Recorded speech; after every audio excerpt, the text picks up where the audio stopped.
समय हम बहुत स्ट्रेस में हैं, उस समय अपने आप को काम, अपने आप को शांत कैसे रख सकते हैं? स्ट्रेस के समय कैसा होता है थोड़ा-सा अभी फ़िलहाल इस वीडियो को चाहे आप पॉज़ कर दें या तो थोड़ी देर बाद सुनने के बाद पॉज़ करके या वीडियो को कंप्लीट करने के बाद आप पॉज़ करके एक छोटा-सा एक्सरसाइज़ करिएगा। लास्ट टाइम जब आप बहुत स्ट्रेसफुल थे, कोई घर में बीमार था उस समय या कोई जॉब की क्राइसिस थी या किसी इम्तिहान का क्राइसिस था, जिस समय आप बहुत स्ट्रेसफुल थे उस समय कैसा था? या हो सकता है कोई इमीडिएट क्राइसिस आई हो। जैसे मुझे याद आ रहा है एक बार मैं बहुत जल्दी में था और मैं घर पे पहुंचा तो घर की जो चाबी थी मैं कार में भूल गया था। फिर जब वापस कार में जाके देखा तो उसकी चाबी थी नहीं वहाँ पे। मुझे ध्यान नहीं आ रहा था कि चाबी कहाँ से मिलेगी।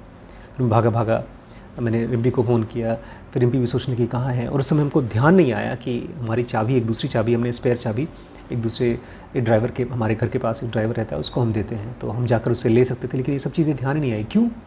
क्योंकि स्ट्रेस के दौरान हमारे ब्रेन में एक ख़ास तरह का एलिमेंट रिलीज़ होता है, उसको कॉर्टिसोल बोलते हैं।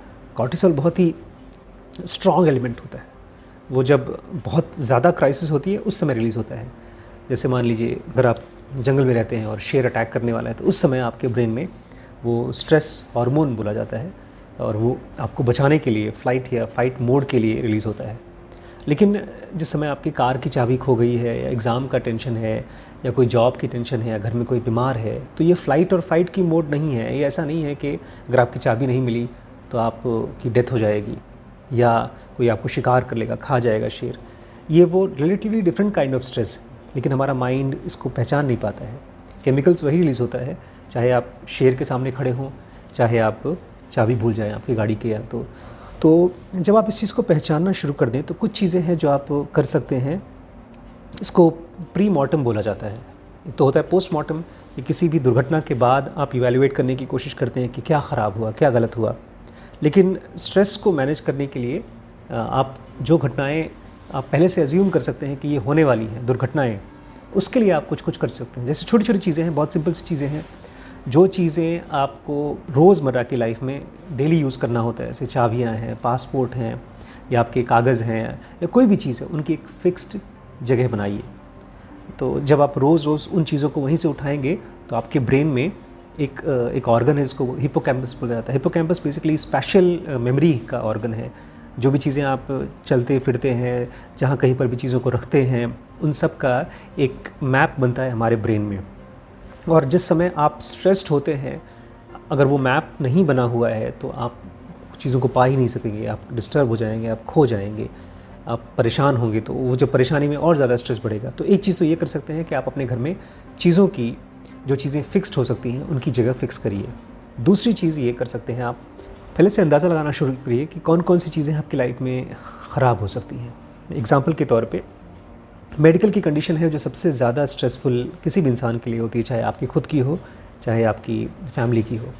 ऐसे ही फाइनेंशियल कंडीशंस होती हैं। हम सब इसके बारे में पहले से नहीं सोचते हैं, हम सब अच्छी बातें सोचते हैं, बट हम सब को कभी ना कभी मेडिकल क्राइसिस आएगी। तो हम जब उसको डील करेंगे, जब हम उसको जिएंगे, तो हमारे साथ क्या होगा। जैसे आपको पता ही है, डैडी की तबीयत ख़राब हुई थी तो कोलेस्ट्रॉल उनका हाई हो गया था, उनको कार्डियक प्रॉब्लम निकली थी। तो हम लोग डॉक्टर के पास गए थे, डॉक्टर ने उनको बताया कि कोलेस्ट्रॉल कम करने की कुछ दवाइयाँ हैं, हम आपको दे रहे हैं। तो एक बहुत ही कॉमनली दवाई प्रिस्क्राइब की जाती है, उसको स्टैटिन बोला जाता है, उसके ज़रिए कोलेस्ट्रॉल कम होता है शरीर में।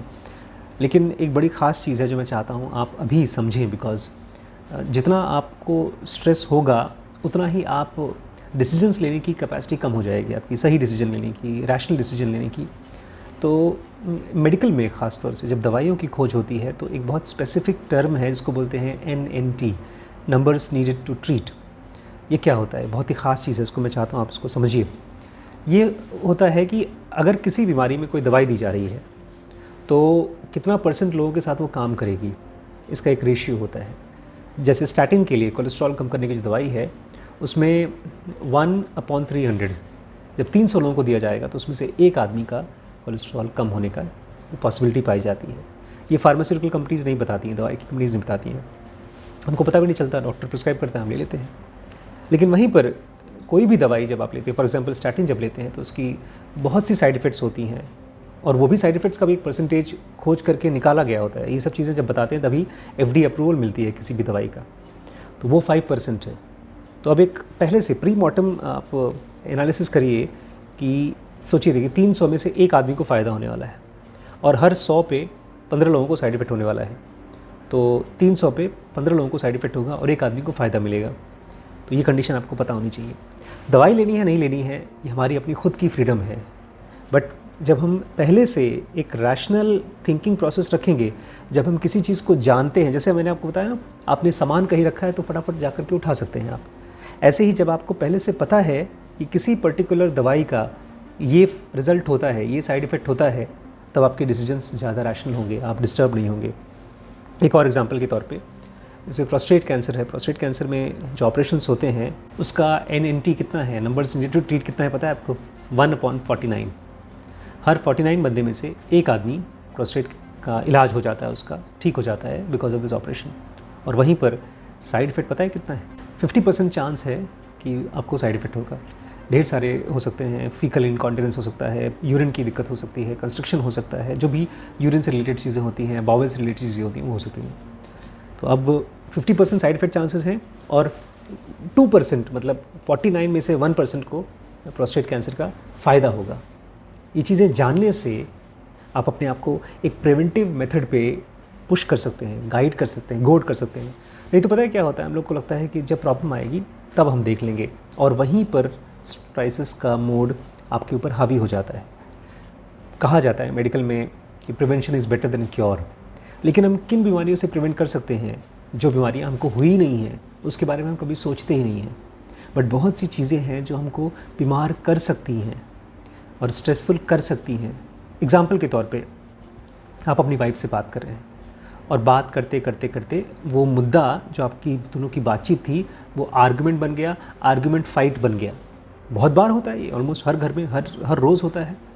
तो वो किस मुद्दे पर वो फाइट बना, ये आपके लिए प्री मॉर्टम का एक सब्जेक्ट हो सकता है। आप लिखिए अपनी डायरी में कि मेरी वाइफ को या मुझे इस टॉपिक पर जब भी हम बात करते हैं तो हम फिसल करके, बातचीत से हट करके झगड़े में चले जाते हैं। और ये मुद्दे पर जब भी हम बात करें तो हमको शब्दों को बहुत स्पेशली सोच समझ करके यूज़ करना होगा, बिकॉज जैसे ही आप आर्गुमेंट से फाइट की तरफ चले गए, क्या हो गया? आप और आपकी वाइफ को ब्रेन में दोनों में कॉर्टिसोल रिलीज होना शुरू हो गया, स्ट्रेस हार्मोन रिलीज होना शुरू हो गया, और आप दोनों ने अपने आप को बातचीत करना बंद कर दिया है। अब अपने आप को जैसे शेर के सामने बचाने की कोशिश करते हैं, ऐसे एक दूसरे के सामने अपने आप को डिफेंसिव करने की कोशिश कर रहे हैं, सामने वाले के ऊपर ब्लेम करने की कोशिश कर रहे हैं, और उस कंडीशन में आप दोनों के बीच में कम्युनिकेशन खत्म हो जाएगा। और ऐसी ही चीज़ें होती हैं जो और बड़ी क्राइसिस लेकर आती हैं। एक और एग्जाम्पल है, आप रोज़ आपके घर में देखते होंगे, बच्चे भी देखते होंगे कि स्कूल का होमवर्क है, बच्चों का एग्ज़ाम है, इन चीज़ों को लेकर के माता पिता और बच्चे रोज़ क्राइसिस में जाते हैं, स्ट्रेस में जाते हैं, और उस स्ट्रेस को हम कभी भी एनालाइज़ नहीं करते हैं कि मेरे बच्चे के लिए एक एग्ज़ाम बहुत स्ट्रेसफुल चीज़ हो सकती है। बच्चे को स्ट्रेसफुल होता है और वही चीज़ पेरेंट्स भी अपने लाइफ में एज अ स्ट्रेस देखते हैं। मैं देखता हूँ जब मैं अपने घर में कोई भी इंसिडेंस होती है तो मैं प्री मॉर्टम करने की कोशिश करता हूँ, प्री मॉर्टम एनालिसिस करने की कोशिश करता हूँ कि कौन कौन सी चीज़ें हैं जो मुझे क्राइसिस के मोड में ले जा सकती हैं, डिस्टर्बेंस के मोड में ले जा सकती हैं। कुछ दिन पहले श्रीश कुछ होमवर्क कर रहे थे, उनका होमवर्क रिम्पी चेक कर रही थी और रिम्पी ने कहा कि तुमने ठीक से नहीं किया है। तो श्रीश एकदम डिस्टर्ब हो गए, उनकी आंखों में आंसू निकल के आ गए। अगर कोई बच्चे के आंखों में ज़रा सा भी हल्का सा भी आंसू आता है तो मेरे लिए ये घंटी है, सिग्नल है कि कुछ गलत हो रहा है। हमारा पर्पस क्या था बच्चे को पढ़ाने का, समझाने का, ताकि वो ज्ञानी बने, इंटेलिजेंट बने, सक्सेसफुल बने और खुश बने। लेकिन अगर वहीं पर किसी बच्चे को आप पढ़ा रहे हैं और उसको पढ़ाई कराते कराते वो जॉय से, लर्निंग से और जॉय से हट करके एक स्ट्रेस बन गया, इसका मतलब ये है कि आपको उसके तरीके को बदलना पड़ेगा, आपको वो पच नहीं रहा है बच्चे को। एक और एग्जांपल है, अभी कोरोना का टाइम चल रहा है, इससे पहले 2008 में फाइनेंशियल क्राइसिस आई थी, हज़ारों लोगों की नौकरियां तब भी गई थी और आज भी गई हैं। बहुत से लोगों के पास नौकरियां हैं, बहुत से के पास नहीं हैं, लेकिन हम कभी इमेजिन नहीं करते हैं कि अगर मान लीजिए नौकरी चली गई तो क्या होगा, या आपका अपना बिज़नेस चल रहा है तो अगर वो बिज़नेस लॉस हो गया तो क्या होगा। बड़ी बड़ी कंपनीज़ में इसको सोचा जाता है, वो लोग बैकअप ऑप्शंस रखते हैं, जैसे गूगल है, अमेज़ॉन है, यूट्यूब है, इनके पास सर्वर्स होते हैं, 2 सर्वर 3 सर्वर्स होते हैं। वो हमारे वीडियोज़ के जो वीडियो आप देख रहे हैं इसका एक नहीं 3-3 4-4 बैकअप होगा। अगर उनका एक सर्वर ख़त्म हो जाता है तो दूसरे सर्वर से वो उनका वीडियो स्ट्रीमिंग की जाती है या जो कंटेंट स्ट्रीमिंग की जाती है। तो वो सोचते हैं इसके पहले ही कि अगर ये चीज़ ख़राब हो गई तो क्या। कंपनीज़ में एक्स्ट्रा एम्प्लॉयज़ रखे जाते हैं, इसको बट हम और आप कभी इसको इस तरह से सोचते नहीं हैं, इसको रिडंडेंसी का प्रोसेस बोलते हैं। लेकिन ये कहाँ से आता है? प्री मॉर्टम करने से। जहाँ कहीं पर भी कोई एक्सीडेंट हुआ, जहाँ कहीं पर भी कोई क्राइसिस आई, उस क्राइसिस को आप नोट डाउन करिए और देखिए कि अगर दोबारा इस तरह की क्राइसिस आती है तो हम क्या करेंगे। तो क्राइसिस को पहले होने से पहले कैसे आप ठीक कर सकते हैं, ये है एक तरह का स्टडी ऑफ योर वल्नरेबिलिटी। अब जैसे ये बेचारा बच्चा था सुशांत सिंह राजपूत, उसने कभी भी अपने आप से पूछा नहीं होगा कि अगर मेरा माइंड डिस्टर्ब हो गया, बहुत ज़्यादा डिस्टर्ब हुआ, तो फिर मैं क्या करूँगा। एक बैकअप प्लान बनाना पड़ता है। तो ये आप कभी भी बिना क्वेश्चन पूछे नहीं कर सकते अपने आप से। और स्पेशली ये जो मेडिटेशन है, जब हम लोग ज़नोगा बच्चों को सिखाते हैं, बहुत से लोग मुझसे बोलते हैं कि सर मुझे अपनी एफिशिएंसी बढ़ानी है, मुझे कंसंट्रेशन बढ़ाना है, मुझे सक्सेसफुल बनना है, तो क्या कौन सा कोर्स ज्वाइन करें। तो उनको अक्सर मैं बोलता हूँ कि आप स्पिरिचुअलिटी के ज़नोगा बेसिक एडवांस कोर्स ज्वाइन करिए। एक तरीका है आपको मेडिटेशन सीखने का। मेडिटेशन है क्या? मेडिटेशन आपको इस दुनिया में कौन कौन सी चीज़ें हैं जो ख़राब हो सकती हैं, जो बिगड़ सकती हैं, और हम सबकी लाइफ में कुछ ना कुछ बिगड़ेगा, और उस बिगड़ते समय, बढ़ने के टाइम के बाद आप क्या महसूस करेंगे, उसको आप पहले ही प्री मेडिटेट करते हैं। आप इमेजिन करते हैं कि अगर ये होगा तो क्या। एक बुद्ध या एक नानक हमारे और आपसे कैसे डिफरेंट है। वो लोग जब अपने बारे में सोचते हैं, किसी को देखते हैं, जैसे बुद्ध ने तो यही किया ना, एक आदमी को देखा, मरा हुआ देखा, एक आदमी को बीमार देखा, एक आदमी को बुढ़ा देखा, तो उन्होंने अपने ही मन में एक प्री मेडिटेशन करना शुरू कर दिया कि मैं भी मरूंगा, मैं भी बूढ़ा होऊंगा, मैं भी बीमार पड़ूंगा, तो क्या कोई और तरीका है इस सिचुएशन को डील करने का। और जब इसी चीज़ को उन्होंने बहुत गहरे से पूछा, बहुत गहरे से मेडिटेट किया, बहुत गहरे से कॉन्टम्पलेट किया, तो वो ही रीच्ड अ स्टेज जिसको बोला जाता है एनलाइटनमेंट, या कहा जाता है रूप के बियॉन्ड जा सके। तो इसको आप स्पिरिचुअल मत समझिए, इसको ऐसे समझिए कि आप अपने को स्ट्रेस होने से पहले ही स्ट्रेसफुल सिचुएशन को डील करना सिखा रहे हैं।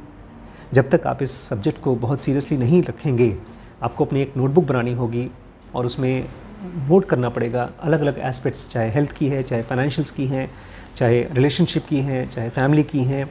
वो आपके पॉइंट्स नोट डाउन होना चाहिए कि कौन कौन सी वल्नरेबल पॉइंट्स हैं आपके फैमिली के, वो कौन कौन सी इंपॉर्टेंट चीज़ें हैं जिसको आपको बैकअप के रूप में रखना है, वो कौन कौन सी चीज़ें हैं जिसमें आप डिस्टर्ब हो सकते हैं। नहीं, कृष्ण क्या कहते हैं गीता में, अर्जुन, जो यश अपयश के बियॉन्ड जाता है, जो दुख और सुख के बियॉन्ड जाता है, जो लाभ और हानि के बियॉन्ड जाता है, वही योगी होता है। तो योगी वही होता है मेरे हिसाब से जो अपने आप को स्ट्रेस होने से पहले ही एक काम रहने की तैयारी करता है। जब तक आप प्रैक्टिस नहीं करेंगे अपने आप को काम रखने की, तब तक आप उस मुश्किल के टाइम पर काम नहीं रह सकते। ब्रूस ली हैं, वो क्या करते हैं, फ़ाइट की प्रैक्टिस करते रहते हैं तब के लिए जब कोई आएगा फ़ाइट करने के लिए। ये वो वेट नहीं करते हैं कि जब कोई दुश्मन आएगा तब हम फाइट करेंगे। हमारी बॉडी भी ये करती है, वो ढेर सारी एंटीबॉडीज़ को बनाती है, उसके बाद रिस्टोर रखती है फ्यूचर के लिए। तो अपनी बॉडी से, आसपास के लोगों से हमको ये सीखना पड़ेगा कि we have to prepare for stressful situation, we have to note down, consciously think करना पड़ेगा। और इसीलिए हम लोगों ने डिसीजन मेकिंग के आपके कोर्सेज़ बनाए हैं, ताकि आप अपने रॉन्ग डिसीजन जो फ्यूचर में होने वाले हैं उसको पहले से ही देख सकें, अपने बायसेस को देख सकें। लिमिटलेस के ज़रिए मैं चाहता हूँ आप समझ सकें कि किस तरह से आपकी रिलेशनशिप की जो गलतियाँ होने वाली हैं उसको आप स्टॉप कर सकें। स्पिरिचुअलिटी तो ऑब्वियसली ज़नोगा कोर्सेज़ हैं ही, और भी बहुत से अच्छे अच्छे कोर्सेज़ बच्चों की और पेरेंट्स की जो एक दिक्कत होती है पेरेंटिंग की, उसके लिए हमने SPPT बनाया है।